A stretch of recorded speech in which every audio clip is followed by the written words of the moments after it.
Profe, después podría dar otro ejemplo de las características del ente del sistema de información, porque ayer como que no lo entendí mucho. Sí, con todo gusto. Sí. Dame 2 minutitos que activemos el protocolo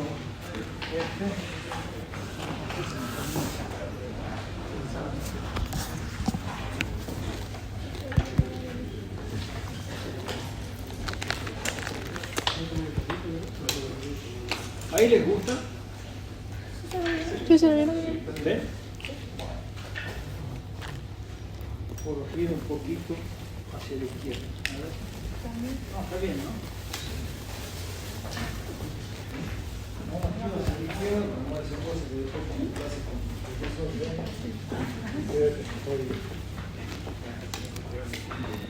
así que simpatiza.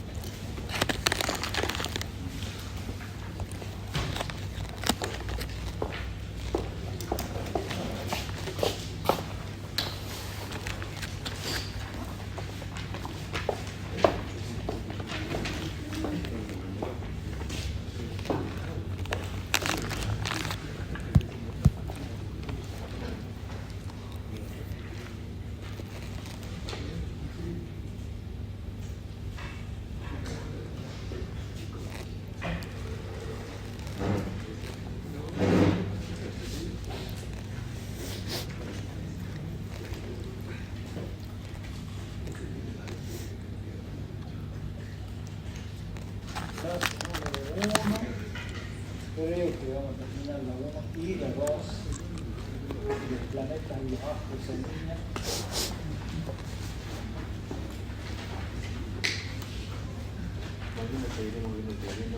Sí.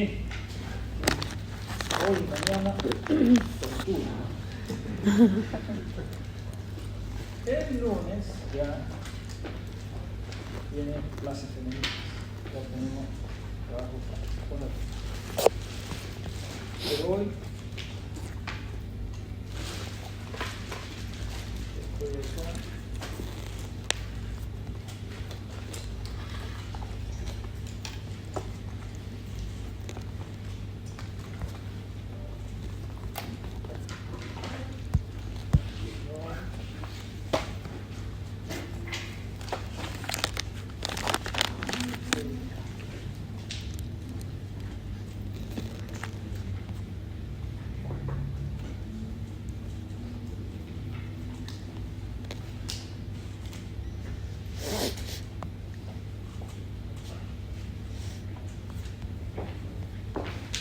Bueno, ahora sí.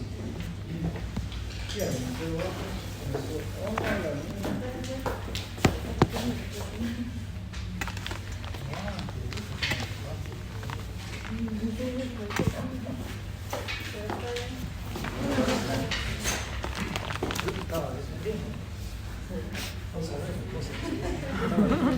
ya va a llegar.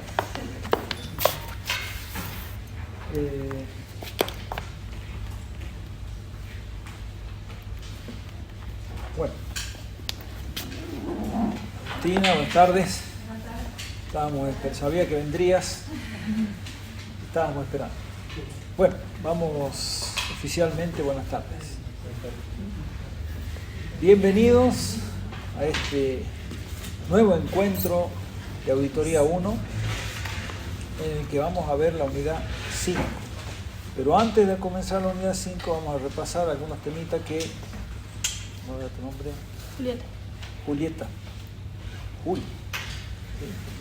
Julieta me pregunta qué otro ejemplo podemos ver sobre características del ente en cuanto a las características del sistema de información, ¿así es verdad? Bueno, Julieta y a toda la clase, lo que te interesa es saber cómo se genera la información. Es decir, yo quiero saber cómo se genera. Suponte que vos tengas un cliente, un ente, que vos vas a hacer el trabajo que sea. Entonces a vos te interesa saber, a vos te van a dar un balance de saldos, ponte para una auditoría. Y la pregunta que vos te tenés que hacer es decir, a ver, ¿de dónde sale esto? Y vos decís, ya sé, sale del libro mayor, ¿sí? Bien, pero bueno, el libro mayor es la síntesis de un montón de transacciones, de un montón de operaciones. ¿Qué operaciones? Entonces, hay un montón de operaciones. Hay compras, hay ventas, hay pagos, hay devengamientos, hay liquidaciones de impuestos, hay ajustes de conciliaciones bancarias, hay ajustes de medición contable, hay un montón de operaciones que hacen que todo confluya en ese balance de saldos, que es lo que vos tenés que auditar. La pregunta que tenés que hacer, porque estás planificando, te estás por planificar, es decir, ¿cómo se genera toda esta información? Entonces, yo decía, a ver, ¿de dónde viene, por ejemplo, la cuenta compras? ¿De dónde sale esto? Sí, son las facturas de compras, ¿verdad? Ah, sí, muy bien. ¿Y cómo ha llegado a tener saldo la cuenta compras? Es decir, porque allá, a donde empieza el trabajo de auditoría, el trabajo de contable, el trabajo de la operación del proceso contable, hubo una compra. Esa compra fue a parar o se documentó en una factura. Esa factura se contabilizó ¿a dónde? ¿Dónde se contabilizó? ¿Quién la contabilizó? Y hay un sistema, por ejemplo, yo diría, bueno, entonces tengo que ver qué sistema tiene. Bueno, ¿qué han estudiado ustedes?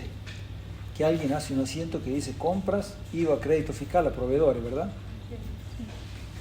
Bueno, sí, pero ese alguien no es un contador ni es un empleado, es un sistema.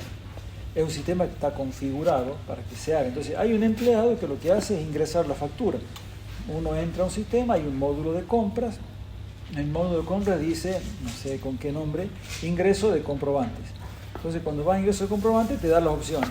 Factura de compras, factura de conceptos, notas de débito, notas de crédito. Porque si yo entro por factura de compras, cualquier sistema te va a decir que cargues el remito. ¿Por qué? Las facturas de compra afectan stock. Entonces, cuando uno carga una factura de compra, se modifica el stock. Si vos vas a cargar una compra que no tiene unidades, pero afecta compras, porque puede ser, si bien es cierto, no va a ir a la cuenta compras, pero va a ir a algún concepto que forma parte de las compras. Por ejemplo, tengo que cargar la factura de luz. ¿Sí? ¿Es una compra la factura de luz? ¿Sí o no? ¿Sí? ¿Por qué duda que se la regalan ustedes? Bueno, sí. Claro, lo tenemos como que pagamos el servicio. Claro, se compra el servicio, ¿verdad? Sí. No es compra de bienes de cambio, claro. Es compra de un servicio. No lo voy a imputar a la cuenta compra, le voy a imputar a la cuenta luz, gas, no sé, a la cuenta que tenga en el plan de cuenta. Entonces, esa es una factura de concepto. Voy a entrar por otra opción que no me va a generar movimientos de stock. Entonces, una vez que estás ahí, el empleado va a entrar y va a ingresar. Si la factura es factura de compra, te va a decir que cargues el número de remito o el número de informe de recepción. Si está bien diseñado y bien definido el sistema, te tendría que pedir el número de informe de recepción. Y ahí vas a empezar a ingresar las cantidades de mercadería, las cantidades con sus precios, y eso te va a dar el valor de la factura, y con eso vas a validar, en un momento de decir graba, sí, y se va a grabar. Y en ese momento el sistema, sin que el empleado que está ahí, que no es ni contador, ni perito mercantil, a lo mejor no tiene ni la secundaria, ni la primaria, pero él te hizo ya contabilizó la compra, porque el sistema tiene un parámetro que es un asiento contable, que lo asoció y la contabilizó. Entonces, vos tenés que saber que el sistema de información contable hace ese movimiento. ¿Sí? Suponte que te diga, tenés que ver la cuenta sueldos. ¿Cómo se generan los sueldos? ¿De dónde viene la información contable de los sueldos? ¿Cómo sale en el balance de la cuenta, en el estado de la parte de cuentas de resultados? Me parece la cuenta de remuneraciones al personal, cargas sociales, seguros, no sé, todos los son gastos, ¿verdad? Seguros de riesgo del trabajo, en fin. ¿Cómo es eso? ¿Cómo se genera eso? Y bueno, hay alguien que liquida sueldo, ¿verdad? En la evaluación de control interno vamos a ver si todas las actividades de control que tienen, bueno, está bien, todo eso está bien, pero ¿cómo se genera? Eso ya no es automático. ¿Sí? ¿Por qué? Porque ahí ya tiene que haber alguien que ingrese algo. Ese algo son las novedades, ¿verdad? Porque alguien tiene que cargar las novedades. Las novedades, ¿qué son? Y que te faltó un día, si se enfermó, que otro, si claro, tiene una inexistencia, o a que a este otro le cambiaron de categoría, porque lo pasaron de esta categoría a vendedor A, lo pasaron a B, a este otro le cambiaron la antigüedad porque no sé qué pasó. Todo eso se llaman las novedades. Bueno, a partir de eso viene el sistema que liquida. En realidad los sistemas de sueldo no son tan automáticos, ¿no? Una de las cosas más complejas para hacer las verificaciones son los sistemas de sueldo. ¿Por qué? Porque los sistemas de sueldo tienen un montón de parámetros que son fórmulas. Son fórmulas. Y la fórmula lo que hace es liquidar lo que se ha configurado. Entonces yo digo, bueno, ¿cómo es la fórmula? Hay un parámetro que es una tabla. La tabla es los datos fijos. ¿Qué se carga en las tablas? En la tabla vos ponés el sueldo básico. Entonces, de todos mis empleados, tengo cargado los sueldos básicos de todas las categorías que hay. Están ahí. Bueno, perfecto. El sistema va a buscar la categoría del empleado que yo tenga según el legajo. Entonces, cuando yo le doy el legajo al empleado, ahí le asigno la categoría. Entonces, le puse la categoría vendedor B. Entonces, cuando liquide, el sistema va a buscar esa tabla y va a tomar el básico de vendedor B y lo va a traer para acá. ¿Y qué va a hacer después el sistema? Tiene otro parámetro, que es una fórmula. ¿Cuál es? ¿Qué más cobran los empleados de comercio? Si es que comercio, digo porque es lo que más hay. Después del básico, ¿qué tiene? Tiene el presentismo. ¿Sí? ¿Qué es el presentismo? El 8,33%. ¿De qué? Del sueldo base. Muy bien. ¿Qué más tiene? La antigüedad. La antigüedad es una bonificación, ¿verdad? La antigüedad, ¿qué tiene? La antigüedad tiene un porcentaje del 1%. ¿De qué? No, del básico más el presentismo. O podría haber hecho al revés, calcular la antigüedad sobre el básico y el presentismo sobre básico más antigüedad. Bueno, yo en este caso sé que da lo mismo, podría no dar lo mismo. Bueno, ahí hay otro parámetro, entonces tengo que ir a ver si esos parámetros están bien. Y después, ¿qué más tiene? Y bueno, tiene, por ejemplo, una asignación no remunerativa. ¿Qué es eso? Es un dato, tengo que cargar la tabla. A veces las asignaciones no remunerativas son fijas y otras veces son variables. Muchas veces un porcentaje del sueldo básico, otras veces está establecido. Por ejemplo, en abril de este año ha habido un bono de 80.000 pesos para el convenio de comercio.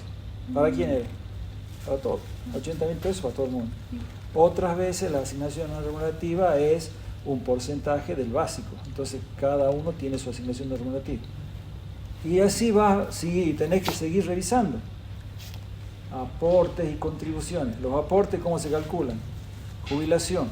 ¿Cómo se calcula el aporte jubilatorio? ¿Cómo? No sé, ustedes ya han visto derecho laboral. Bueno, ¿cómo se calcula? 11% ¿de qué? Del total bruto remunerativo. Si hay sumas no remunerativas, no van a la jubilación. Después tenés PAMI, o sea, ley 19.032. No, 11.032 o 19.032. Bueno, una de esas dos. 3% sobre lo mismo. Después, obra social, 3%. En realidad es 2,75 más 0,25 de ANSAL. Bueno, no importa. Yo le meto 3. Igual. ¿Sobre qué la obra social? Sobre la parte remunerativa. Si el empleado es afiliado de otra obra social que no sea comercio, si el empleado es afiliado de obra social de comercio, en la parte no remunerativa sí lleva obra social. Bueno, entonces, yo quería saber cómo es que todo ese... Ahí hay alguien que está haciendo eso. Entonces ahí es un sistema que el parámetro se modifica permanentemente. Entonces cuando se va a generar la información, todo eso te va a llevar a una planilla de liquidación. Termina la planilla de liquidación. La planilla de liquidación de sueldo, que es un resumen de las liquidaciones de todos los empleados. Y cualquier planilla de liquidación tiene un reporte. Ese se configura. ¿Cómo se configura el reporte? Entonces yo quiero que me salga el resumen de la liquidación. La suma de todos los básicos, la suma de todas las antigüedades, la suma de todas las jubilaciones, la suma de todos y la suma de todos los netos. Con eso se hace el asiento. Muchos sistemas, el asiento se puede parametrizar, de manera que yo a ciertos códigos los mande a alguna cuenta contable. En ese caso, el asiento sería automático. Pero como lo automático en el caso de los sueldos en este momento que no funciona mucho porque es tan complicada los acuerdos paritarios que se hacen, normalmente, ¿qué pasa hoy? Que el resumen de sueldo se lo dan a alguien y ese alguien hace el asiento en forma manual. Y ese es el asiento que va a parar la contabilidad. Entonces yo estoy conociendo el sistema contable, tengo que planificar, ¿no? Porque yo quería planificar, tengo que planificar que para ver si están bien hechas las liquidaciones, tengo que ir a buscar ese asiento de resumen. O sea, a eso se refiere esta parte de los elementos de la planificación que dice características del ente, ¿no? Lógicamente que característica del ente tiene que ver también con el tipo de ente. Claro. Yo le estoy dando el ejemplo de comercio, que le diría que es uno de los convenios más sencillos para liquidar sueldos, que no le toque un sanatorio. Ya, te regalo, tenés que tener un especialista, porque si es enfermero de piso, tiene un sueldo, y dentro del enfermero de piso tenés si es inicial, si ya tiene no sé cuántos años, tiene más. Si es enfermero de terapia, tiene otro sueldo, y si tiene enfermero de coronaria es otro, y si es auxiliar de hemoterapia, tiene otro, y si es auxiliar de quirófano, tiene otro, y si es ayudante de laboratorio, tiene otro, y si es ayudante de laboratorio, si es ayudante de rayos X y tiene exposición, tiene otro sueldo, y tienen una cantidad de, creo que llega los auxiliares de la sanidad, creo que llega hasta la J, A, B, C, D, F, en categoría. otra categoría. Pero a su vez tienen las distintas antigüedades, y a su vez tienen las bonificaciones. Si la enfermera de piso tiene un piso en donde hay 20 camas, una bonificación. No tiene, si tiene, no sé, 50 camas, tiene otra bonificación. Bueno, entonces, eso lo tengo que conocer. Por eso, como les dije ayer, cuando uno está planificando, tiene que pensar siempre en cómo se genera la información. Ese es el elemento que yo necesito. Si yo tengo un cliente en donde las liquidaciones de sueldo son relativamente básicas, sencillas, es sueldo básico, presentismo, antigüedad, jubilación, obra social, sindicatos, seguro de vida, sueldo neto, bueno, la verdad que no voy a tener que prever demasiado tiempo. Ahora, te toca alguno más complejo, como pueden ser esto, como pueden ser los trabajadores de la sanidad, como pueden ser, hay otros también. Yo no tuve clientes de actividades mineras, pero sí tienen ahí algunos temas complicados, entonces voy a tener que prever más tiempo para eso, ¿no? Porque casi siempre, hasta en el más pintado de las empresas, siempre el costo laboral es uno de los principales costos, el principal. Después de las compras de mercadería, en un comercio, en una industria, el costo laboral es el componente más importante de todos los gastos. ¿Está? Y lo tengo que analizar y tengo que planificar cómo verlo. ¿Está bien, Julieta? ¿Está entendido? Los demás.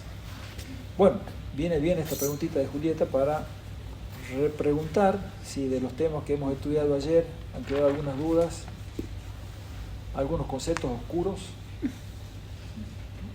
grises, ¿no? Bueno, me alegro. Si mientras estoy hablando alguien se acuerda de algo, ¿sí?, me dice. Por favor. Yo entiendo, porque yo también soy así. Me cuesta arrancar, pero como Rastrejero lo dice, ¿viste? Cuesta solo arrancar, pero después, bueno, ¿sí?, por ahí me explican las cosas, sí, después caigo acá, ¿y esto qué quería decir? Ya están en el punto 3, yo todavía estoy maquinando el 1.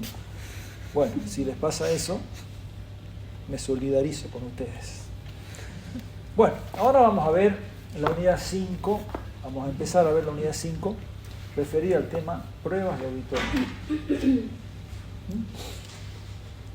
Que me gustaría ver primero para acomodarnos en el tema de nuevo, el documento que dice informe del auditor, que fue una de las primeras piezas jurídicas contables que les he dado al comenzar este año.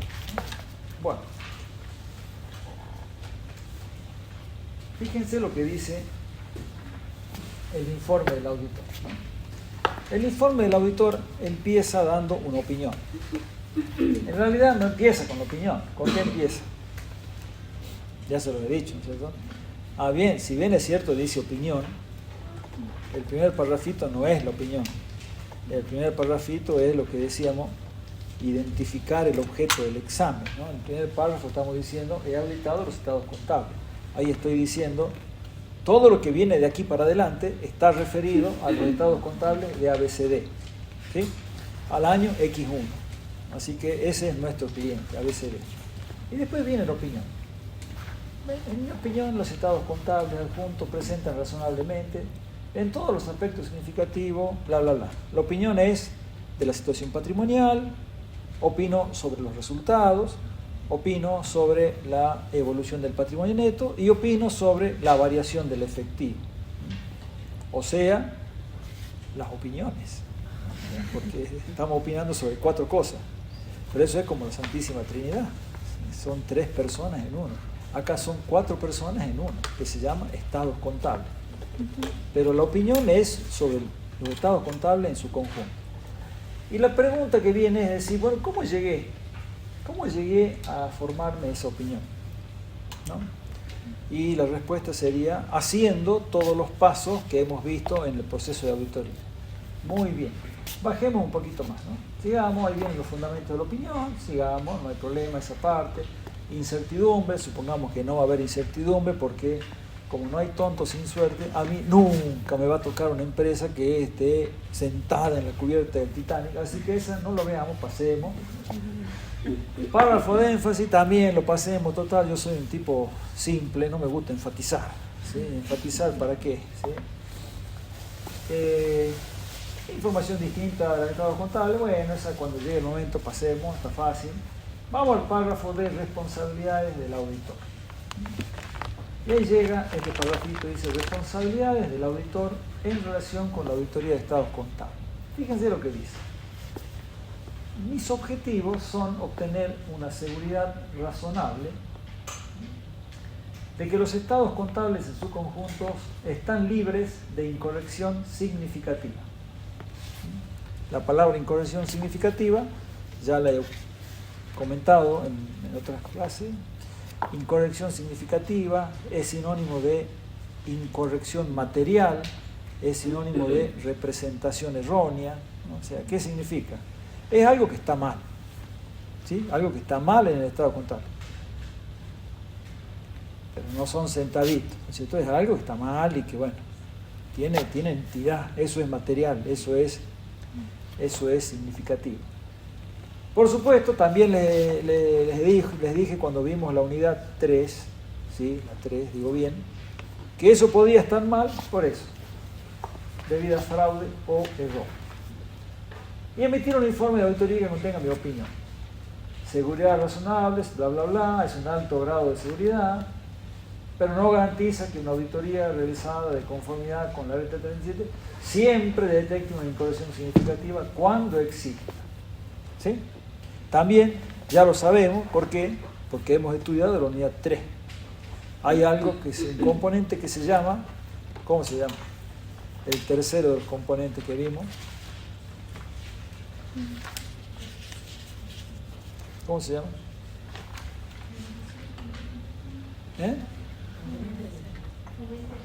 ¿Cómo se llama el tercero? Sí, parece que los conocimientos ahorita son como el yogur. Esto que el yogur tiene fecha de vencimiento ahí cortita, ¿viste? Vamos a comprar un yogur y si un pasado mañana se vence. Parece que mis clases son como el yogur. Yo enseño en 3 días ya se... De detección. Muy bien. Ahí está, ¿ves? Ahí está, dice, ¿ves? Por eso dice, seguridad razonable es un alto grado de seguridad. no garantizo que una auditoría realizada con todas las de la RT siempre detecte una incorrección significativa, o sea, detecte. O sea, puede ser que yo no detecte. Bueno, pero obviemos eso, porque como no hay tontos sin suerte, obviemos que no va a pasar eso. ¿Sí? Sigamos. Dice, como parte de una auditoría y de conformidad con la RT 37 de la FACUC, aplico mi juicio profesional y mantengo una actitud de escepticismo profesional durante toda la auditoría. Me gusta eso, ¿no? Sí, estoy escéptico. O sea, yo los miro a ustedes a los ojos así, no sé. No voy a prejuzgar, pero hasta ahí no. Me pongo las gafas negras, me levanto así la solapa de Montgomery y entro así mirando. No, escepticismo quiere decir que ni soy amigote ni soy tu enemigo, ¿no? Claro, es imparcial y objetivo. Objetividad, ¿no? Bueno, nosotros no estudiamos el código de ética. Estudiamos, cuando estudian el código de ética, en algún momento lo van a estudiar, si quieren. Antes de jurar los consejos, ¿sí? Cuando vayan a jurar, así que estudia el código de ética. El código de ética internacional para contadores tiene principios, 5 principios fundamentales. El primero de ellos se llama integridad. Ahí está la ética, integridad. O sea, de una sola pieza. No importa qué esté pasando, yo voy a opinar de acuerdo con mis convicciones. Bueno, entonces, ¿qué hago? Identifico y evalúo el riesgo, A, B, obtengo conocimiento del control interno, C, evalúo si las políticas contables aplicadas son adecuadas, así como la razonabilidad de las estimaciones contables, D, concluyo sobre lo adecuado de la utilización del principio contable de empresa en funcionamiento, basándome en los elementos de juicio, E, evalúo la presentación general de la estructura y contenido de los estados contables, F, me comunico con la dirección, entre otras cuestiones, para ver la estrategia general de la auditoría. Bueno, fíjense todo lo que hace el auditor, ¿no? Todo eso hace el auditor. ¿Pero para qué hace todo eso? O sea, ahí hay una síntesis. Se supone que todo eso lo hice en 3 meses de trabajo, 4 meses de trabajo, a veces 1 año de trabajo. No porque estuve 1 año haciendo la auditoría, sino porque me contrataron para mis servicios profesionales en forma continua, y entre esos servicios profesionales está la auditoría. Esa síntesis es todo lo que yo he estado haciendo. Ahora, la pregunta que nos vamos a hacer para ya entrar en tema es: ¿cómo hice yo, o qué pasó cuando yo fui haciendo todas esas tareas? ¿Para qué las hice? Y las hice para reunir evidencia, para reunir elementos de juicio, ¿sí? Bueno, ahora sí, vamos de nuevo al programa. De eso vamos a hablar ahora, de cómo se hace para llegar ahí. Nosotros vamos a hablar de las pruebas de auditoría, concepto, ubicación en el principio de auditoría moderna, diferencia entre prueba, procedimiento y técnica, y tipos de prueba. Y en una de esas podamos ver uno de los tipos de prueba hoy, si estamos bien. No hace falta, esta es una unidad importante, hay que madurarla, ¿sí? No quiero que pisemos el acelerador y que después en la primera curva, ¡pum! ¿Sí? Bueno, vamos entonces a la clase número 1 en colores. Ya la vieron, ¿verdad? Se las vi, se las presenté. ¿Alguien la escuchó? Al seductor Sadir transmitiendo su clase de auditoría. No, digo, porque si la escuchó se tiene que haber dormido en los primeros 5 minutos. Bien, empecé. Y si no la escuchó, la van a tener que escucharla. Si no la han escuchado, escúchenla de nuevo. No. Bien. Hay una una parte de las grabaciones que se queda una palabrita inconclusa cuando cambia de una diapositiva a la otra. ¿Sí? Eso forma parte de los misterios que tiene el PowerPoint. ¿Sí? Así que ustedes en ese caso tienen que deducir qué es lo que quería decir yo en ese momento y darse cuenta. ¿Está bien? Muchas veces lo que quería decir es lo que estaba escrito ahí.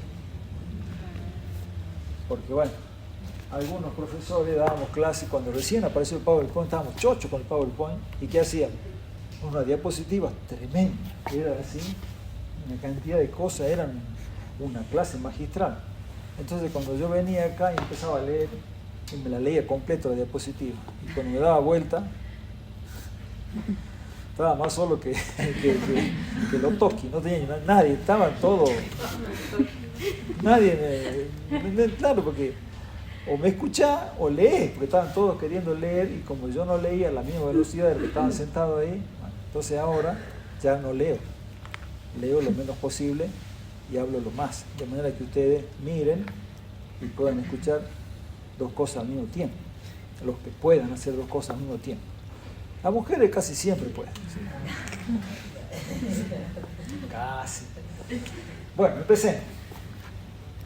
Le estaba diciendo recién, vamos a la primera diapositiva. Ahí está. Yo recién les dice que esto que les mostré, el informe del auditor, empezaba con la opinión, ¿no?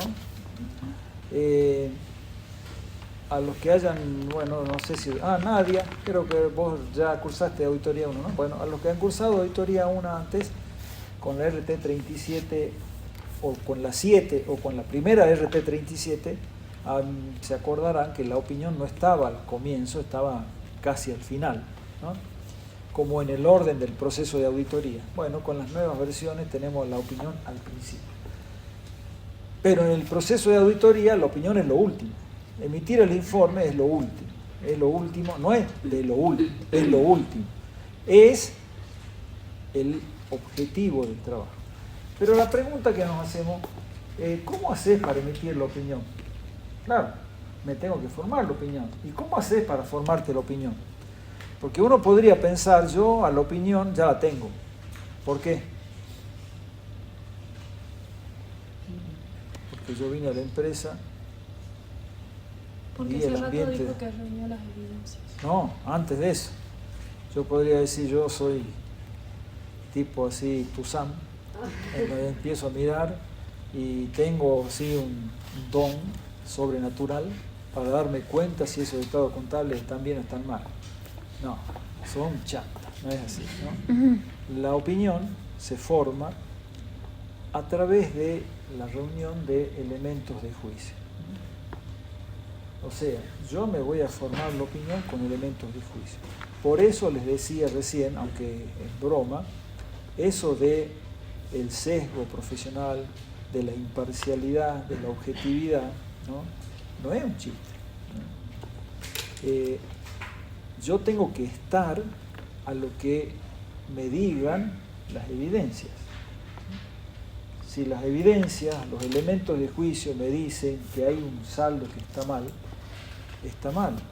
Me da pena porque vinieron a hacer la cuenta, caja, está mal, y vos sabés que la señora, la tesorera, ay, qué buena señora, y tiene su hijito, y que es chiquito, y ella... No podés ser auditor, ¿sabe qué? Dedícate a otra cosa. Si esto está mal, está mal. O tengo que hacer una opinión, una obtención de opinión, o tengo que poner una salvedad, o tengo que poner un adverso, y la empresa está desesperada porque con ese balance va a ir al banco, va a presentar para sacar una operación que ya está lista, que ya habló con la gente del banco y dice que no hay ningún problema, trae los balances y con eso. Y cuando el banco lea los balances y vea mi opinión,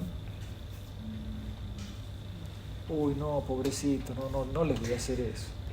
No podés ser auditor. Vos tenés que decir la opinión de acuerdo a las evidencias. Antes que me olvide, en realidad la palabra técnicamente justa es elementos de juicio, ¿no? Por ahí al término evidencia los utilizamos como sinónimo. Sí, no está mal, pero así si nos ponemos exquisito, es mejor decir elementos de juicio. ¿Elementos de juicio de qué? ¿De qué?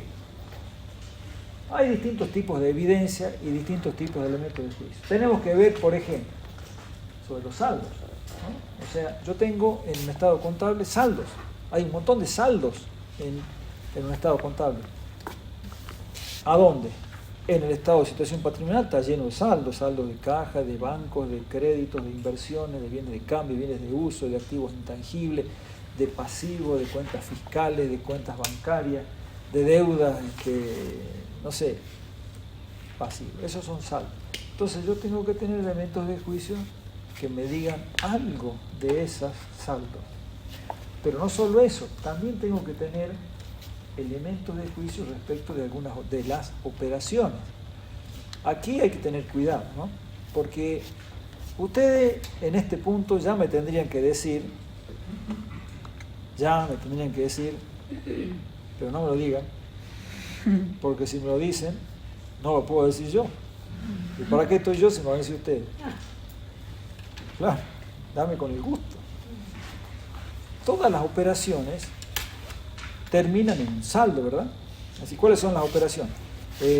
Los ingresos de fondo y los egresos de fondo. Entonces, las operaciones son ingreso de fondo, egreso de fondo. Entonces, yo tengo en la cuenta caja ingreso, egreso, ingreso, egreso, y todo eso, ¿en qué termina?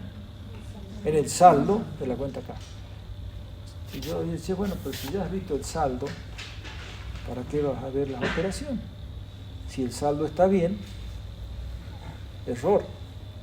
Puede ser que las operaciones estén mal y el saldo esté bien y yo no me doy cuenta, yo crea que está bien. Puede ser, por ejemplo, alguien en caja que se haga un arqueo. Claro, el arqueo es un procedimiento para ver el saldo. Pero a lo mejor el arqueo te da bien. ¿Sí?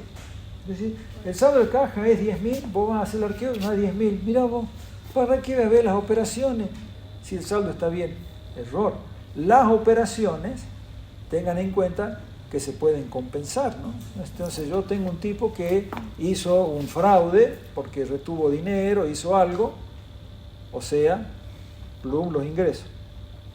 Pero después hizo otro algo para neutralizar esa falta de ingreso, contabilizando algo, otra operación que también es fraudulenta. Entonces, entre el ingreso omitido o fraudulento y el egreso también adulterado o fraudulento, lo que hice que el saldo esté bien. Por eso, hay que tener elementos de juicio de los saldos y también de las operaciones. Es más, en algunos casos, miramos más las operaciones que los saldos propiamente dicho, ¿no? Por ejemplo, cuando veamos cuentas de patrimonio neto, son cuentas en donde hay poco movimiento. Entonces tengo que ver todos los movimientos. El saldo va a ser una consecuencia aritmética, pero voy a ver los movimientos. Entonces, ¿qué voy a ver? Y sí, voy a ver qué ha pasado. Y ha habido una asamblea en donde han dicho que se destinan del resultado del ejercicio tanta plata para honorario del directorio, tanto para honorario del síndico, tanto para dividendos, tanto para una reserva de no sé qué cosa y el resto queda acumulado. Entonces, esas operaciones las tengo que ver en su totalidad. Entonces, necesitamos elementos de juicio o evidencia sobre saldos, sobre operaciones. Necesitamos también sobre controles. ¿Sí? ¿Qué controles? Las actividades de control, ¿no? O sea, yo tengo que saber si funcionan bien o mal las actividades de control, porque de eso depende mi planificación, mi trabajo de auditoría. Y por último, también tengo que tener elementos de juicio sobre conceptos de medición y exposición, ¿no? Que eso va por encima de las transacciones, porque hay muchas cuentas cuya medición no es la resultante de las operaciones. En el caso de caja, sí, el caso de caja está automedido, entonces el saldo, ese es el saldo que ya está medido. Pero en otros casos no. Por ejemplo, en bienes de cambio. En bienes de cambio yo puedo tener las compras, puedo tener los ingresos, pero la medición siempre va a depender, la medición final va a depender de una medición que se haga a fecha de cierre. con el criterio que corresponde, con el método que corresponde, de acuerdo con la norma que tengamos vigente en ese momento. O puede pasar, por ejemplo, con muchos pasivos. Hay muchos pasivos que son en moneda, que, está bien, yo veo los saldos, también los saldos, veo las operaciones, también las operaciones, pero a lo mejor la medición está mal. ¿Por qué? Porque es un pasivo ajustable por algún interés, que devenga intereses, entonces la medición tiene que incluir el devengamiento de los intereses a la fecha de cierre. O bien el ajuste de los intereses no devengados, si se han contabilizado las operaciones con intereses implícitos. ¿Está? Para obtener esos elementos de juicio se utilizan las pruebas de auditoría. Las pruebas. O sea, las pruebas son las que nos brindan los elementos de juicio o evidencia sobre todo esto. Ya ven entonces que aparece acá un nuevo campo de trabajo, porque hasta ahora nuestro trabajo, ¿qué era? Era conocer el ente, era a ver si hay riesgos, ¿sí? Era ver cómo está el control interno. Entonces hasta ahora veníamos, como quien dice, haciendo los toques nomás, tocamos así, por la línea, pase para adelante, pase para atrás, pero nadie tiró el centro todavía y nadie entró a cabecear. Entonces acá viene ya esta parte en donde nos metemos de cabeza en la auditoría, en el trabajo del campo, propiamente dicho. Bueno, entonces ahí aparecen las pruebas de auditoría, que es lo que estamos viendo en esta unidad. Veamos primero desde el punto de vamos, avanti por favor. Algunas cuestiones terminológicas que la tenemos ahí en el programa y que son importantes. Esto, nos guste o no, no es que yo sea el tarado que digo prueba, procedimiento, no, somos varios, o sea, no estamos solos. En la mayoría de los textos de la bibliografía, inclusive en las normas, por ahí aparece la palabra pruebas de auditoría y por ahí la palabra procedimiento de auditoría. ¿Sí? Entonces expliquemos que en realidad no significa exactamente lo mismo, pero sí. Para ser así estricto, ¿qué es la prueba? La prueba es la razón con la que se demuestra algo. ¿Ahí está? ¿Cuál es la prueba del crimen? El muerto. Muerto. Y si no está el muerto, no está el crimen. Ahí está la prueba. La huella. ¿Y qué más? El arma. ¿Sí? El arma homicida. Una Colt 32 de 8 milímetros. Las huellas digitales. Esas son las pruebas. La prueba es la razón. ¿Cuál es la prueba de que hay 10.000 pesos en caja? La plata. La existencia, la constatación de que está la existencia ahí. O sea, que yo fui y vi los 10.000 pesos ahí. ¡Oh! Hay 10 billetitos sucios, ¿no? La verdad que va. La verdad que nos levantemos el precio. 1.000.000 de pesos en caja. ¿Cuál es la prueba de que hay 1.000.000 de pesos en caja? Es la constatación visual que yo hago de que hay 1.000.000 de pesos. ¿Sí? Esa es la prueba. El procedimiento es el modo en que yo obtengo la prueba. ¿Sí? O sea, la prueba de que hay 1.000.000 de pesos es que yo fui, vi, los conté, sentí el olor de los billetes, ¿sí? Y los devolví. Y después se me pianta un lagrimón. No importa, pero yo soy libre de sesgo. ¿Sí? Íntegro. Modo de obtener la prueba, procedimiento. Si yo quiero decir, quiero saber cómo determinar que está el dinero en caja, tengo que hacer un procedimiento. El procedimiento, en el caso de la caja, se llama inspección ocular, arqueo de caja. Inspección ocular sería el rubro, el título grande, arqueo de caja. Y el arqueo de caja no es ir a mirar si está la plata ahí, no. El arqueo de caja es un procedimiento, ya lo vamos a estudiar, que tiene un montón de requisitos que le dan validez y le dan certeza a la prueba que yo obtengo. Por ejemplo, hago una planilla, que es la planilla de arqueo, ahí anoto todo lo que había, le hago firmar al cajero o al tesorero que eso es todo lo que tenía, en fin. Hay un montón de requisitos, entonces eso es el procedimiento. El procedimiento es el modo en que yo obtengo la prueba. Yo podría decir, ¿cuál es la prueba de que la empresa tiene mercaderías? ¿Cuál es? Y bueno, la constatación visual de que el depósito está lleno, está rebalsando de mercadería, de cajas, y que las cajitas están llenas, ¿no? No esa cosa que está llena de cajas vacías, ¿sí? Como dice la canción. Una de esas. Tu amor es mi enfermedad. ¿Cómo sigue? Soy un envase vacío. Tu amor es mi enfermedad, soy un envase vacío. ¿Qué pasa si yo voy, tengo un tremendo inventario y la caja está vacía, ¿no? Eso es una de las cosas. Entonces, el modo de obtener la prueba se llama verificación de inventario. Y la verificación de inventario tiene un montón de pasos: corte de comprobante, recuento selectivo, constatación de la calidad de las mercaderías para ver si no están deterioradas, para ver si no soy un envase vacío. Entonces, eso es el procedimiento. Técnica es el conjunto de procedimientos de una disciplina. Entonces, ¿cuáles son las técnicas de auditoría? Las técnicas de auditoría son todos los procedimientos que nosotros tenemos para hacer un trabajo de auditoría. ¿Dónde están escritos?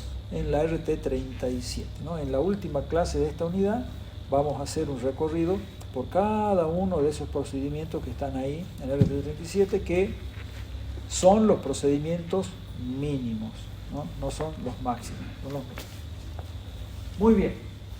Ahora bien, sigamos. Hay distintos tipos. Vamos a ubicar a los procedimientos de auditoría en el principio de auditoría Shadow Mode. O sea, ahí dice auditoría. Es que yo soy objetivo, soy imparcial. Yo no puedo estar inventando, que dice ahí abajo. Ahí dice moderno. ¿Por qué Shadow Mode si no estamos en la Shadow? ¿Qué es? Es tu sombra, ¿sí? Modo sombra, no sé qué es.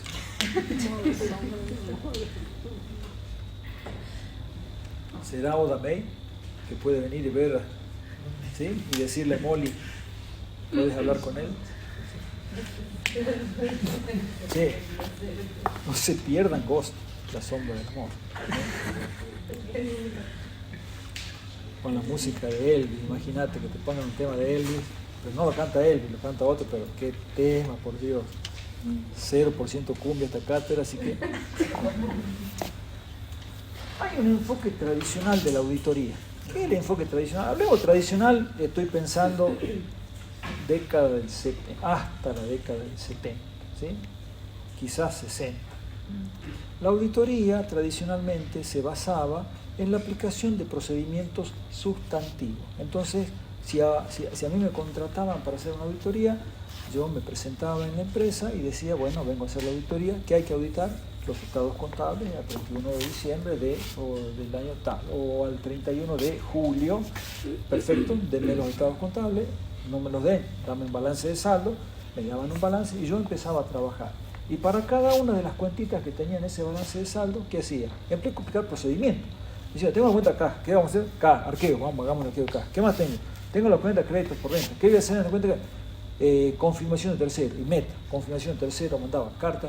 ¿Qué más voy a hacer con los créditos? Quiero ver la documentación respaldatoria para ver si están las facturas, si las facturas tienen su remito conformado. Quiero ver las ventas. Entonces vamos a ver las ventas y hacemos un recorrido de todas las ventas con sus facturas, notas de crédito, de débito, subdiario de ventas. Veamos las compras, veamos los pagos y hacíamos una parva de procedimiento sustantivo, o sea, un trabajo con un alcance realmente intensivo, y yo me munía de un montón de elementos de juicio a partir de procedimientos sustantivos, ¿no?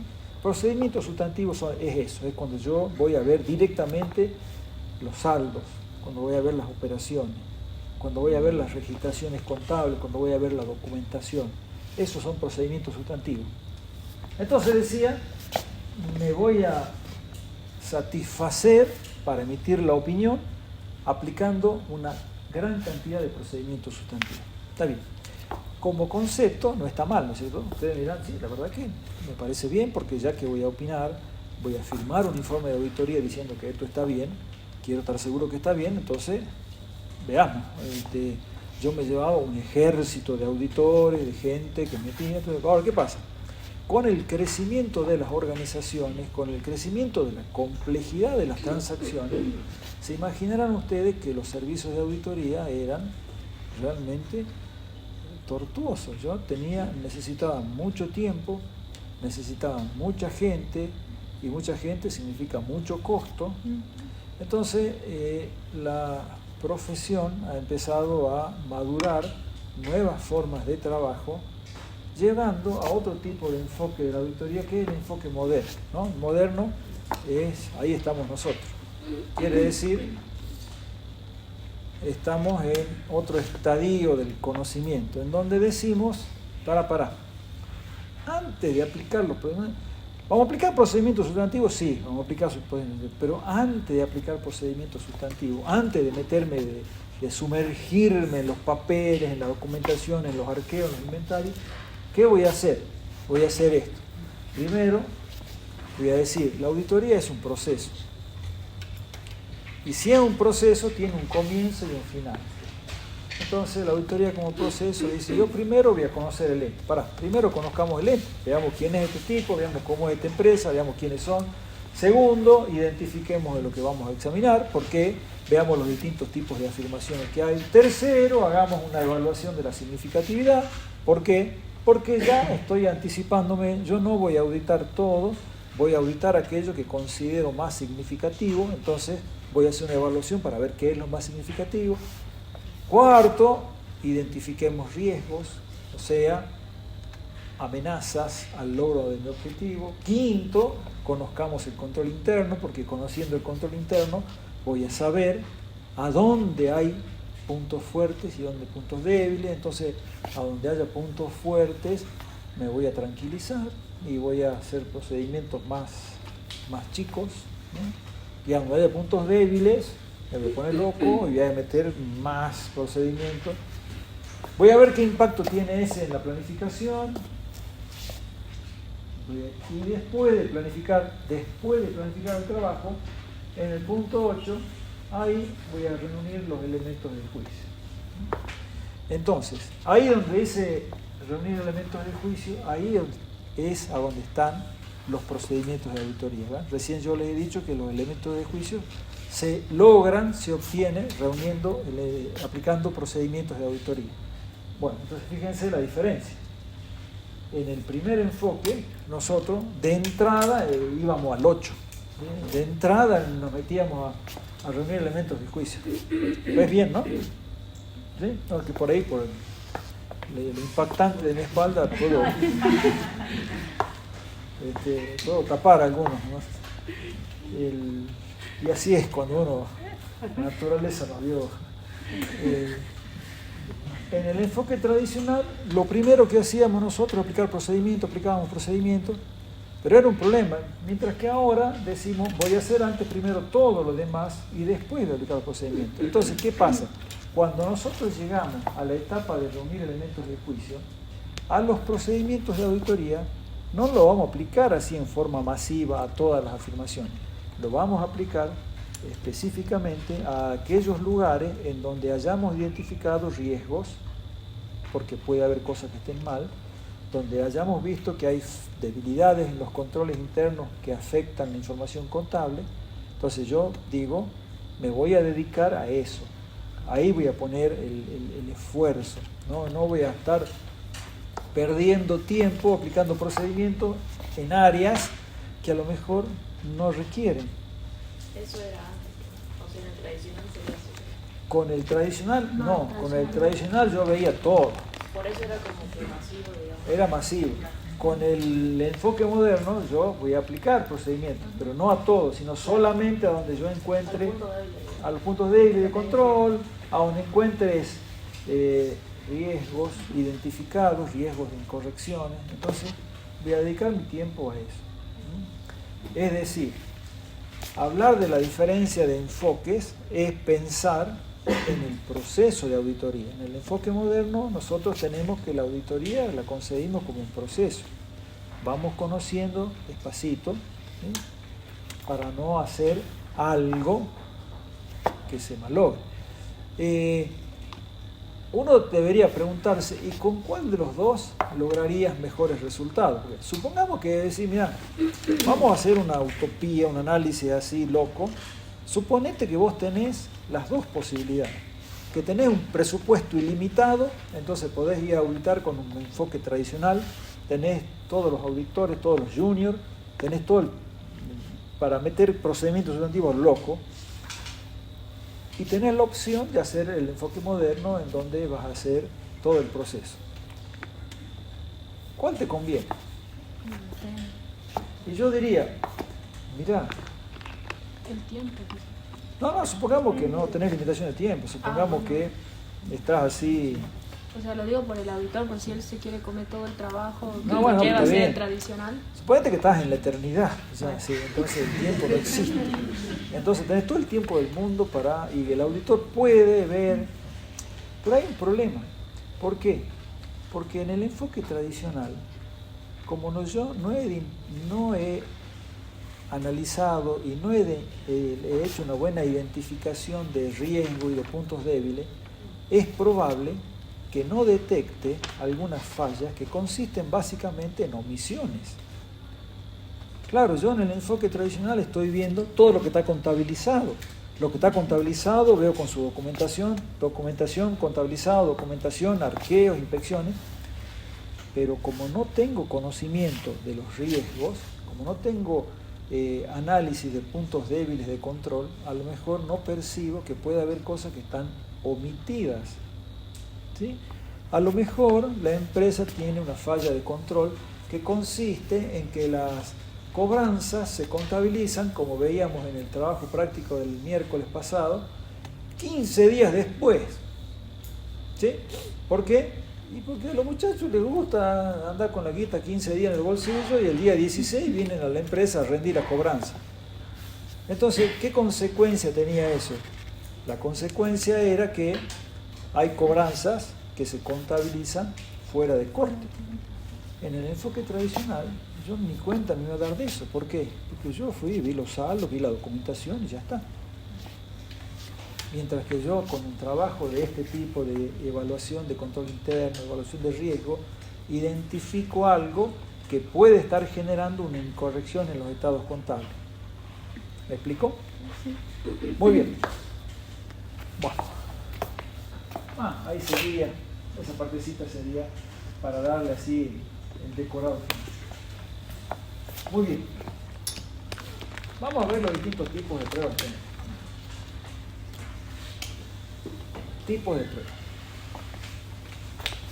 Así como hay distintos tipos de elementos de juicio, hay distintos tipos de pruebas o procedimientos para obtener esos elementos de juicio. Hay un montón de formas de clasificarlas a las pruebas de auditoría, ¿no? Hay un montón de formas, ya en todo caso después ya les voy a mostrar otra. Creo que la tengo a la RT37 ahí, sí, la tengo en las clases ya la veo. Nosotros, siguiendo la bibliografía que tenemos indicada, para este tema yo recomiendo el informe 5, Manual de Auditoría, ¿no? Con la RT37 nueva. El Manual de Auditoría, la última edición que hay es 2006, está con la RT7, pero conceptualmente el tema está muy bien tratado en el Manual de Auditoría. Informe 5, lo tenemos en biblioteca. Ahí tenemos 3 tipos de pruebas, que son las que usualmente tenemos en la doctrina. Pruebas analíticas, 1, pruebas de cumplimiento 2, y 3, pruebas sustantivas. Hoy vamos a empezar a ver las pruebas analíticas y no creo que terminemos, pero vamos a empezar a ver pruebas analíticas. La prueba analítica es un tipo de prueba que brinda elementos de juicio resultado de analizar información. ya las hemos seguido. Las pruebas de cumplimiento de controles, ustedes ya las conocen, las hemos estado viendo en la unidad 2, cuando vimos evaluación del control interno. Y las pruebas sustantivas son las que les acabo de comentar, son las que sirven para validar la información, son las que tienen carácter conclusivo. Es decir, si yo quiero saber si una afirmación está bien o está mal, tengo que haber aplicado una prueba sustantiva, ¿no? Lo sustantivo viene de sustancia, porque yo fui a la sustancia. Entonces el arqueo de caja es una prueba sustantiva. ¿Por qué? Porque el resultado de esa prueba es si el saldo está bien o está mal, y no me deja ninguna duda. ¿Está bien? Por eso es prueba sustantiva. Hay otras clasificaciones que aparecen por ahí. Ahora enseguida vamos a ver otra más. Y entre ellas aparecen las pruebas con objetivos duales. Hay pruebas con objetivos duales, ¿sí? Que son que hay algunas pruebas analíticas que funcionan como pruebas sustantivas. O hay algunas pruebas sustantivas que funcionan como pruebas de cumplimiento de controles al mismo tiempo. Por eso le llaman pruebas con objetivos duales. Cuando hagamos las pruebas de transacciones vamos a ver algunos ejemplos, pero les tiro algún ejemplo. Por ejemplo, yo digo, prueba analítica consiste en analizar información. Entonces digo, yo analizo información, estoy analizando, entonces voy a analizar, por ejemplo, si las contribuciones patronales están bien, las contribuciones patronales jubilatorias también. ¿Cómo se calculan las contribuciones patronales? Son un porcentaje de la remuneración bruta remunerativa, ¿verdad? Entonces, ¿qué pasa si yo les digo, mirá, yo ya hice un procedimiento sustantivo para validar los sueldos? Si al sueldo que ya está validado le aplico un porcentaje, no sé, ahora es el 16%, creo, la contribución patronal jubilatoria, le aplico el 16%, si ese 16% me da exactamente igual a lo que está contabilizado como contribución patronal jubilatoria, entonces, ¿qué digo? Doy por válida la cuenta contribución patronal jubilatoria. ¿Apliqué una prueba sustantiva? No, he aplicado una prueba analítica, porque le apliqué el 16% a esta, ¿verdad? Entonces ahí tengo una prueba analítica que funciona como prueba sustantiva. Puedo tener pruebas sustantivas que funcionen como pruebas de cumplimiento de controles. Creo que eso está en la siguiente. Vamos. Volve, la termino acá, después la vemos al final. Puedo tener pruebas sustantivas que funcionen como pruebas de cumplimiento de controles, ¿no? Ya vamos a ver algunos ejemplos, pero les tiro algunos. Creo que ya en otro momento lo hemos comentado. Yo estoy haciendo una prueba sustantiva para analizar, por ejemplo, las compras. Y eso es ver documentación. Y yo recuerdo que cuando hice el relevamiento detallado y la evaluación del control interno, supe que las compras se pagan solamente si la factura tiene informe de recepción firmado por el jefe de depósito. ¿Está bien? Esa es una actividad de control. Entonces, cuando yo estoy haciendo la prueba sustantiva para ver si las compras están bien contabilizadas, encuentro la factura, veo que la factura está bien contabilizada, pero al mismo tiempo digo, esta factura tiene que tener su informe de recepción firmado por el jefe de depósito. Entonces miro, y si está, entonces digo, veo, se cumple el control. Entonces hice una prueba de cumplimiento mientras estaba haciendo una prueba sustantiva. Bueno, ahora sí. Abrimos un ratito la RT37, creo que está en la carpeta de clases 2023.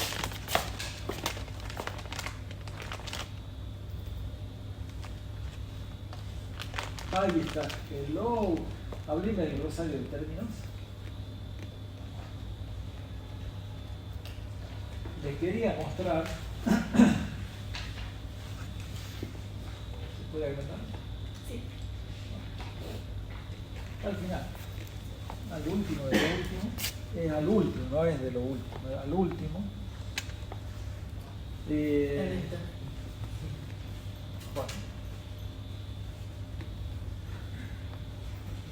Búscame la palabra procedimiento.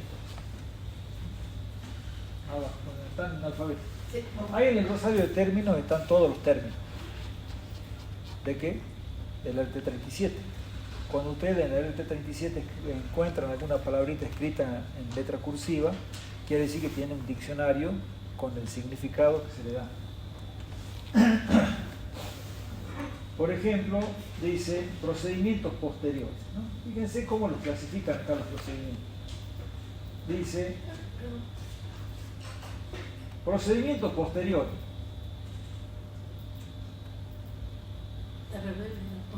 No iba a leer eso. Dice procedimientos realizados en respuesta a los riesgos valorados de incorrección material, incluyendo pruebas de control, pruebas de ser el caso, pruebas de detalle. Ahí está un poquito lo que ya agarraba el detalle. Sí. Y procedimientos analíticos. Ahí ven una categoría, una forma de clasificar distinta. Aparece la palabra procedimientos posteriores. Es decir, ¿cuáles son los procedimientos posteriores? Procedimientos posteriores pueden ser todos los que hemos dicho. ¿Y qué son pruebas de detalle? Pruebas de detalle son lo que nosotros hemos llamado recién pruebas sustantivas. Acá le llaman, fíjense ahí, ¿no? Lo que yo les estaba comentando al principio. Las palabras procedimiento, las palabras prueba, ¿no? Ahí empiezan a mezclarse. Pruebas de controles, pruebas de detalle, procedimiento analítico. Fíjense que esta es otra forma de decir casi lo mismo. Procedimientos posteriores. Dice, son todos los que se hacen después de la evaluación de riesgos, incluyendo pruebas de control, nosotros le hemos llamado pruebas de cumplimiento de control, ese es el caso. Pruebas de detalle son las que nosotros llamamos procedimientos sustantivos. De detalle se llaman así, porque así se llaman en las normas internacionales de auditoría. Como la RT37 está muy bien alineada con las mías, cosa que a nosotros nos soluciona un problema grande, porque imagínense cuando ustedes los contraten para hacer una auditoría de una firma internacional, ya saben qué tienen que hacer. ¿Qué? Acordarse del profesor y de la profesora y llamarlo como junior, tienen un hueso. ¿Saben qué? Que agarremos un contrato de eso una vez en la vida, chao, ya está. Una auditoría de eso, ya está. Y procedimientos analíticos. ¿Ve? Bueno, ahí tienen reflejado lo que acabamos de ver, los distintos tipos de pruebas de auditoría. Acá están con otros nombres, pero en definitiva es lo mismo. Entonces, cuando ustedes por ahí anden recorriendo la bibliografía o algunos textos y les aparezca la palabra procedimientos posteriores, ¿qué es esto? Los procedimientos posteriores son todos los que ya hemos estudiado. Los analíticos, los sustantivos, los controles, son todos aquellos que yo hago después de evaluar un riesgo, de identificar un riesgo. Bien, bueno, ahora sí vamos a la clase sobre... Bueno, recién estaba diciéndoles que había 3 tipos de pruebas de auditoría. La primera en las analíticas, segundo las sustantivas, la de control, y tercero las analíticas. Tienes razón, las sustantivas. Repito, deshacer. Primero la analítica, segundo las pruebas de control, cumplimiento, y tercero las sustantivas. Yo me equivoqué para saber si ustedes estaban atentos. ¿O no? Así me gusta.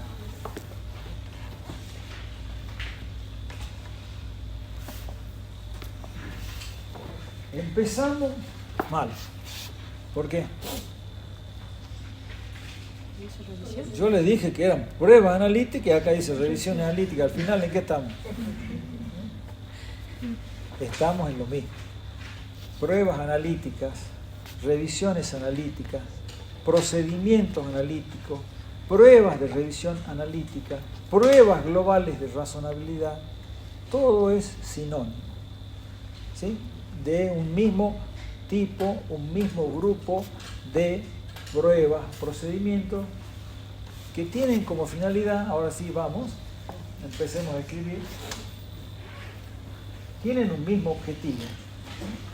El objetivo es analizar la información. Eso, ¿no? Lo de analítico es por eso, es porque lo que yo busco con esto es analizar información, nada más, ¿no? Salvo alguna excepción que vamos a ver enseguida, la prueba analítica no tiene un carácter conclusivo. No, la prueba analítica es para analizar y para buscar algunas relaciones lógicas, algunas relaciones plausibles que deberían existir, y si no existen, con esto me tengo que dar cuenta. Creo que ya lo he dicho en otro momento, la prueba analítica es como que yo pongo el termómetro, ¿verdad? Si a vos te ponen el termómetro, ¿qué sabés? Está con fiebre, ¿verdad? ¿Pero sabés de qué es la fiebre? No. Bueno, eso es la prueba analítica. Yo analizo algo. Al analizarlo, puedo detectar algo que me llama la atención, fiebre. Puedo analizar, detectar algo que me parece incoherente, pero no estoy en condiciones de saber si está bien o está mal. Por eso decimos lo siguiente, ¿no? Que se aplican en distintas etapas. Básicamente, las pruebas analíticas se aplican en las 3 etapas de una auditoría. La auditoría tiene 3 etapas, ¿no? La primera etapa es la planificación, la segunda etapa es el trabajo de campo y la última etapa son las tareas finales, en donde incluye la elaboración del informe. En la etapa de la planificación, ¿para qué se aplican las pruebas analíticas? Recuerden lo siguiente. ¿Se acuerdan de la unidad 3, riesgo de auditoría? ¿Sí? Díganme que sí. Sí. No importa que no se acuerden, díganme que sí. Sí, bueno, ¿se acuerdan, no? Bueno, gracias. Ahí, en la unidad 3, cuando ustedes tengan alguna persona con problemas psiquiátricos, van a entender que muchas veces hay que decir que sí. Después en otro momento les comento. Es un método de supervivencia. En la unidad 3 habíamos estudiado los procedimientos para evaluación de riesgos. Y ahí habíamos dicho que se aplicaban los procedimientos analíticos. El procedimiento analítico consiste en analizar información. ¿Pero para qué analizar información? Para buscar si alguna relación lógica, si alguna relación conocida, plausible, está presente. De manera tal que si no está presente esa relación, si yo encuentro alguna inconsistencia lógica, advierta que ahí puede haber un factor de riesgo. Entonces, a donde yo advierta un factor de riesgo, digo, en mi planificación voy a poner un procedimiento sustantivo para ir a ver esto. Que si yo veamos un ejemplo. Estoy haciendo una prueba analítica y encuentro de repente que en la empresa la cuenta de depreciaciones de bienes de uso está en 0. ¿Y esto? ¿Que no hay bienes de uso? Sí hay. ¿Están todos depreciados? No sé. Entonces, bueno, me llama la atención. Miro balances anteriores, veo los anexos de bienes de uso, che, mirá, acá había. Bueno, entonces yo no sé si está bien o está mal. Capaz que está bien o capaz que está mal, pero es algo que me llama la atención. Esto puede ser una inconsistencia. Entonces digo, tengo que poner un procedimiento cuando vea bienes de uso para ver depreciación. O a lo mejor voy a hilar más fino. Me puse a comparar los anexos de bienes de uso de ejercicios anteriores y vi que el importe de las depreciaciones del ejercicio tenía un determinado valor más o menos parecido. Y este ejercicio se me disparó al doble, al triple, y no veo que haya habido una gran alta de bienes de uso. Entonces, ¿qué ha pasado acá? Nadie me ha dicho que han cambiado el método de depreciación. Capaz que han cambiado el método de línea recta, ahora hacen depreciación acelerada, nadie me dijo nada. Entonces digo, ahí hay que, no sé si está bien o está mal, no sé, hay fiebre nada más. Entonces ahí digo, en mi planificación debo pensar en algún procedimiento para ir a ver eso. ¿Lo ven? Sí. Entonces ahí aparece la prueba analítica viendo algo, así como poniendo el reflector sobre algo que yo tengo que ir a ver. Hice un cruce de, por ejemplo, tomé el saldo de deudores que había, tenía el ejercicio pasado una previsión para incobrables. Y veo que este ejercicio, la previsión para incobrables, se incrementó. ¿Sí? Se incrementó, no sé, en 10 millones de pesos. Bueno, ¿a dónde debería encontrar yo reflejado ese incremento? ¿A dónde? ¿Donde las calles no tienen nombre? ¿A dónde? Si la cuenta de previsión para incobrables del ejercicio X0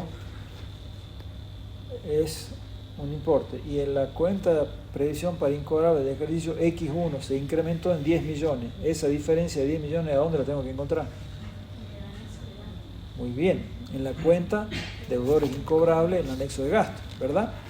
Entonces, hago un análisis, resulta que voy y en el anexo de gasto la cuenta deudores incobrables no está, o está por 4, o está por 12 millones, o está por 15. Entonces, ¿qué pasa? ¿Estará bien o estará mal? No sé, pero sí sé que ahí hay algo inconsistente, que puede estar bien o estar mal. Esa es la prueba analítica. Entonces, cuando yo he visto eso, digo, planificación de la auditoría. En la planificación voy a poner un procedimiento sustantivo que consista en ver el incremento de la previsión para créditos incobrables. ¿Está? Entonces, todo lo que yo estuve haciendo cuando estaba evaluando riesgo era para esto. ¿Sí? Recuerden ustedes que nosotros, todos los procedimientos que vamos a hacer son para responder a los riesgos que identificamos. No son para otra cosa. Yo quiero responder. Yo encuentro un problema, entonces respondo al problema. Si no, sería inconsistente mi trabajo, sería una estupidez, porque yo decir, ha tenido riesgo de que la previsión para crédito incobrable esté mal. Y bueno, ¿qué puedo hacer? Y bueno, hagamos plegarias a la Virgen de Desatanudos, en una de esas me sale. No, yo tengo que poner un procedimiento. El procedimiento consiste en hacer las confirmaciones de tercero. Cuando haga la confirmación de tercero voy a poner una gran cantidad de clientes, voy a ver la documentación respaldatoria, voy a preguntar por qué incrementaron la previsión para incobrables, voy a pedir la documentación respaldatoria, porque decir, constituir una previsión para incobrables no es un chiste, ¿no es cierto? Tengan en cuenta que hay un tema impositivo picante ahí, porque en el impuesto a las ganancias los quebrantos para incobrables son deducibles bajo ciertas condiciones nada más. En el balance contable sí los puedo poner de una manera determinada, en el balance impositivo no es tan así. Tiene que haber desaparición del domicilio del deudor, tiene que haber presentación en concurso, tiene que haber quiebra, tiene que haber algo, porque si no, no es deducible. Entonces yo estoy viendo y tengo que poner en respuesta un procedimiento sustantivo. Mire, y dice, señor, usted ha puesto 10 millones de ¿qué es eso? No, bueno, es que a mí me han enseñado en la facultad que la previsión para incobrables puede ser un 10% del saldo del deudor. ¿Sabe qué? Chao. Vos no necesitas contador, vos necesitas un psiquiatra. Si así hace la contabilidad, chao. Bueno, entonces, todo eso en la etapa de la planificación. Después dice que las pruebas analíticas también se aplican en la etapa de ejecución, como prueba sustantiva. Es el ejemplo que les he dado hace un ratito. Yo puedo validar alguna afirmación con un procedimiento analítico. En la RT37 le llama comprobación con información relacionada.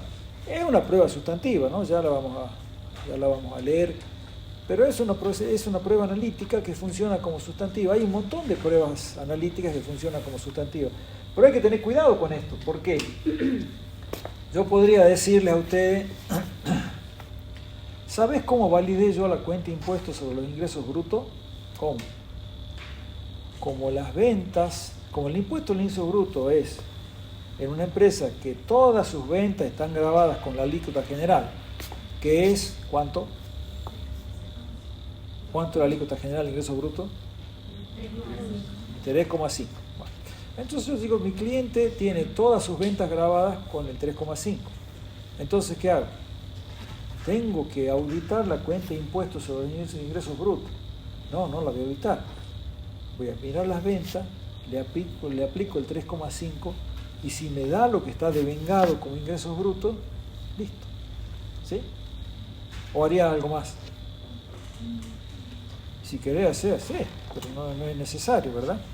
Ahora, eso está bien, siempre y cuando yo primero me haya cerciorado con un procedimiento sustantivo de que las ventas están bien.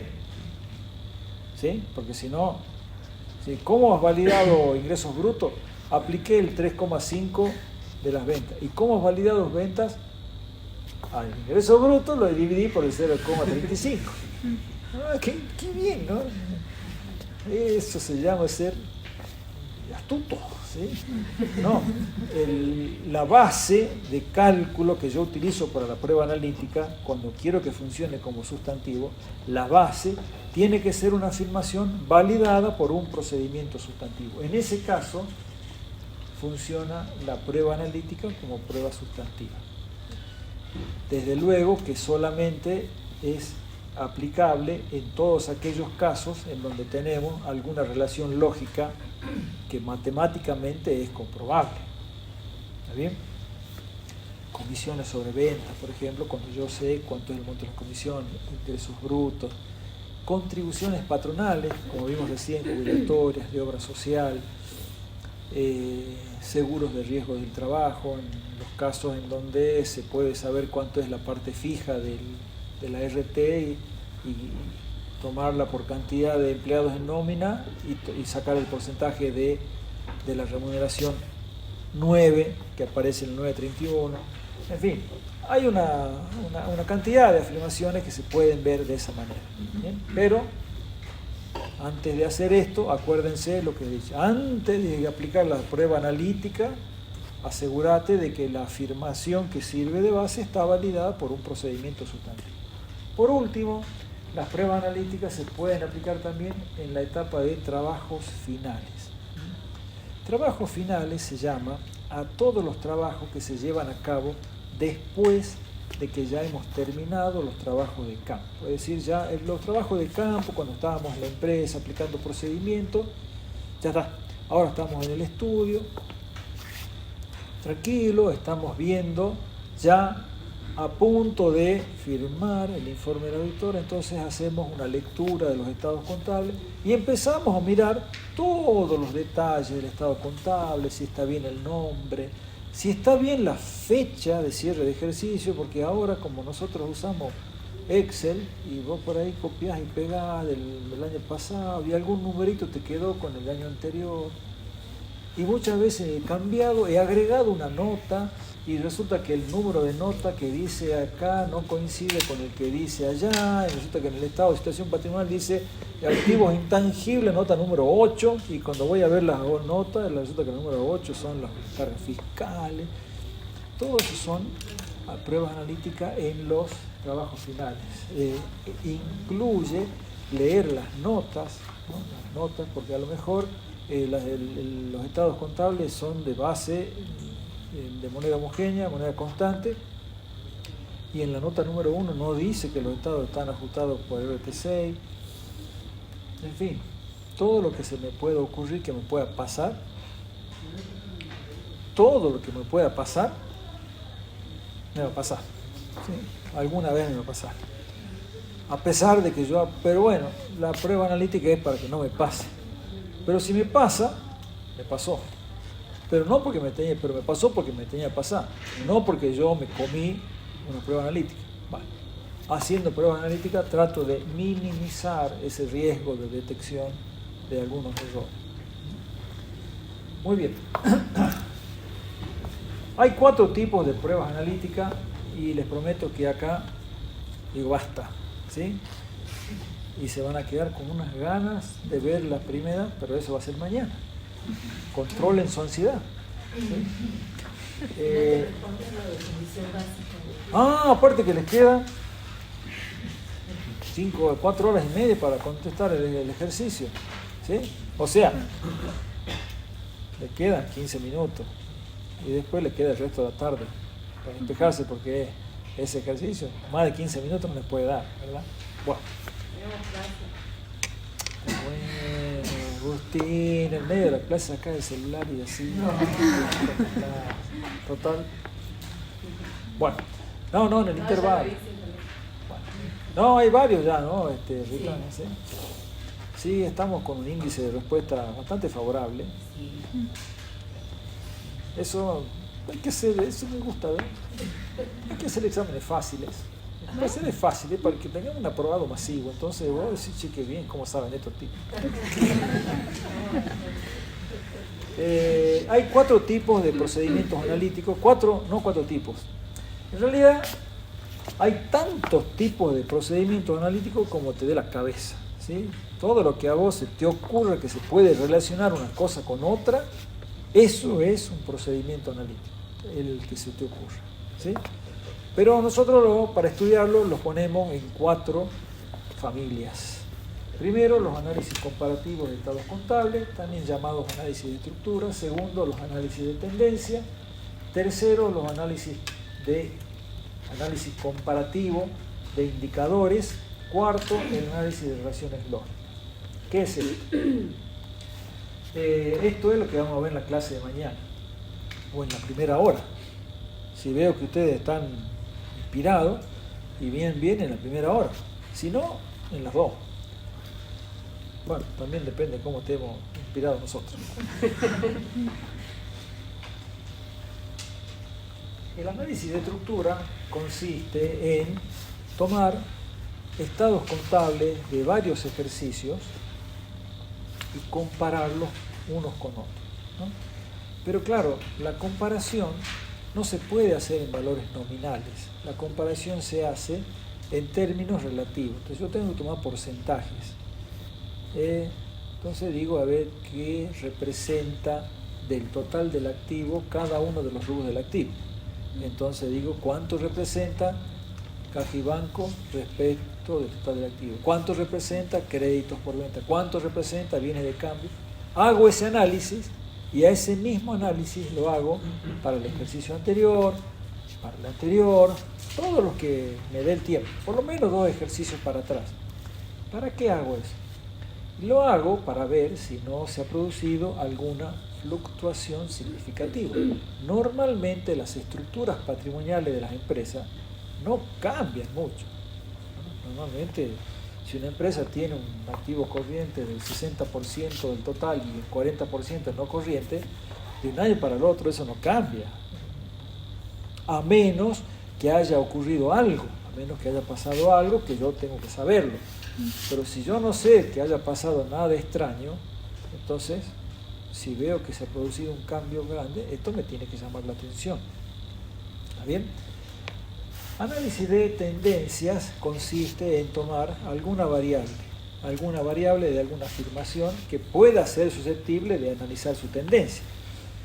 Por ejemplo, voy a ver las ventas, o voy a ver las compras, o voy a ver los gastos en personal, y voy a ver cuál es la tendencia que tiene, ¿no?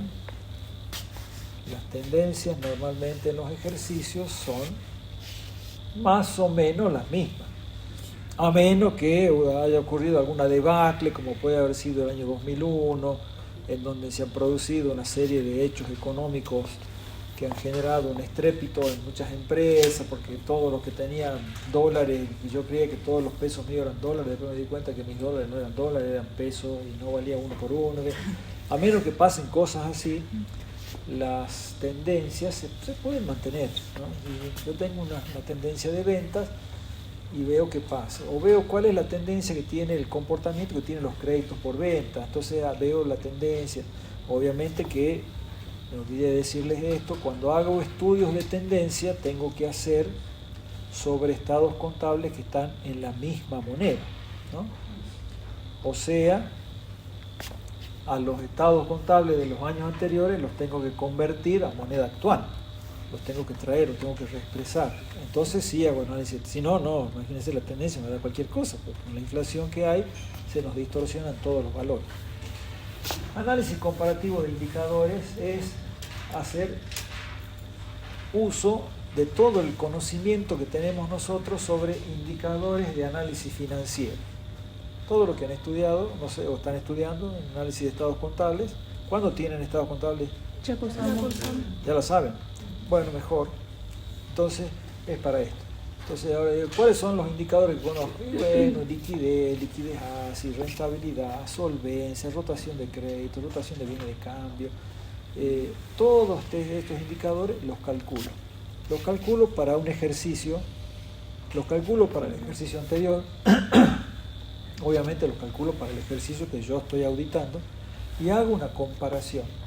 Estos indicadores, algunos de ellos pueden tener alguna fluctuación, es verdad, por alguna razón, pero estos indicadores no deberían cambiar mucho de un año para el otro. O sea, la rotación de crédito o la liquidez, ¿no? O la solvencia no cambia mucho de un año para el otro. Si se produjo una fluctuación significativa, entonces me llama la atención y lo señalo como algo que puede estar mal y que requiere un procedimiento posterior. Y por último, análisis de relaciones lógicas, que es todo lo demás. Cualquier prueba analítica que no va en las categorías 1, 2 y 3 está ahí. Es cuando yo hago ocio productivo. Yo tenía un jefe que venía a las tardes, yo estaba enterrado ahí en los expedientes laburando y decía, se sentaba con el café en la mano, así el ojo chiquito, recién levantó la siesta, el jefe, ¿sí? ¿Qué te parece, Luis? Estuve pensando, ¿sí? Bueno, ese es ocio productivo, ¿no? Esas son las relaciones lógicas. Y cuando yo me pongo así a pensar, a divagar y a hacer ocio productivo y a leer, y digo, che, mira, ¿te acordás cuando nos fuimos a ver al jefe de depósito? ¿Qué te dijo? Sí, que él para los gastos tiene un fondo fijo. Ah, mira vos, y acá en el estado contable no lo veo el fondo fijo, no hay ninguna cuenta de fondo fijo. Ah, mira vos. Entonces eso es ocio productivo. ¿Te acordás que a mí me dijeron que las transacciones con no sé qué clientes se hacían depositándolas en el banco tal? Sí, che, mira la cuenta de banco, parece que la han cerrado, no está. Son relaciones lógicas. Mirá vos, ¿qué pasa?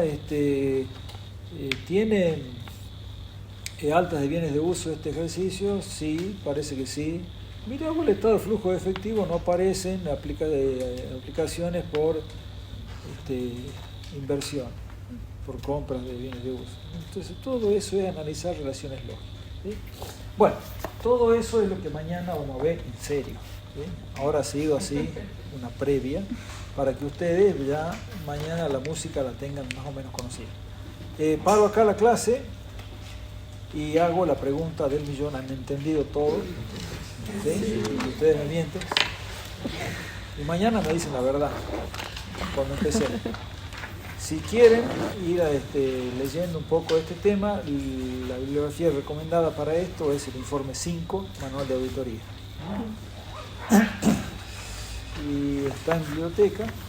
Hay dos versiones en biblioteca, una 2006 y otra 2003, las dos son buenas.